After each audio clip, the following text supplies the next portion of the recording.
Car, हर car जब बोलते हैं तो हर जो है ये प्रोमिनल एडजेक्टिव है ना।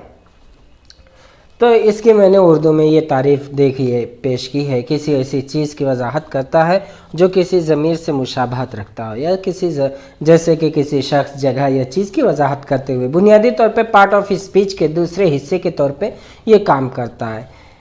एक इसमें सिफत एक सिफत है जो किसी ज़मीर से मुशाबहत रखती है, उसकी गाड़ी में उसका जो है ये इसमें सिफत है। तो माय, और, योर, हर, हिज, दियर, ये सब प्रोमिनल एडजेक्टिव की जगह पर यूज़ होते हैं। This is a cute car, तो दिस कैट इज़ क्यूट। तो there are many kinds of adjective, तो बहुत से एडजेक्टिव होते हैं। Among them there is a category of limiting adjectives, they help to define